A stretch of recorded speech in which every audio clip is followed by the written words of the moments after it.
که د مدرسې وي که د اسکول وي دغه به دی کوي. دویم د استاد لپاره چې کوم وخت په لیسه باندې شاګرد راننوتي دا ټوله د ده بچیان دي، دا ټوله د ده اولاد دي، د بچیانو په حیثیت باندې دي، دی به د بچیانو په حیثیت ورته ګوري. مور و پلار یې کور ته پاته شو، مور یې هم دی پلار یې هم دی، د ده رهنمایي به کوي، خواري به ورسره کاږي. یو کار به نه کوي، دا خیانت دی. خیانت به استاد د شاګرد سره نه کوي چې نقل ورکوي او برکې کوي، نقلونه کوي، یو بل ته یو وضاحت راتېر کوي، په نقل باندې کوي، په نقل باندې که چېرې موږ داسې وکړو دا خیانت کوي، د استاد لپاره خیانت به نه کوي. نمبر دو، د استاد لپاره او بالخصوص په دې اداره کې چې کوم معلمان دي کوم استادان دي عشري حیثیت په دې د څه شي دی؟ یو دا دی چې تقي عثماني صاحب فرمایي، مولانا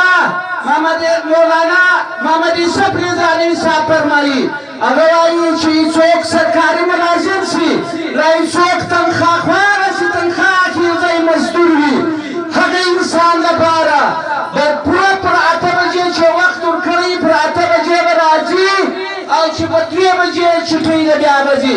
که یو منټ ناوخته راغی را یو منټ وروسته راغی را د مخه ولاړی دا تنخواه وده ته ده، دا 2 منټو ته حرامه ده، حرامه ده، حرامه ده، دا تنخواه وده ته جایز نه ده. هر استاد دا وایي چې دی ادارې ته راځي په فیکس ټایم به راځي، په فیکس ټایم به ځي، دا منټونه به سره جمع کوي. یا که یوه ګنټه شوه که یوه ورځ جوړه شوه په تنخواه په ورځ به دا تنخواه د ده څه کاټېږي.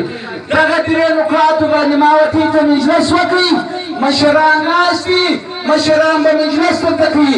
زړه مې دا غواړي چې ډېر درته وغږېږم او ډېر ښایسته پروګرام دی. پښتون ساته او د ده ملګرو ته مبارکي ورکومه چې یو داسې ښایسته پروګرام یې جوړ کړی دی. زه د تاسو سره که زما سویلۍ خبره سوې تیزۍ دې سوې یاست، زه معافي غواړم. واخر دعوانا ان الحمد لله رب العالمین.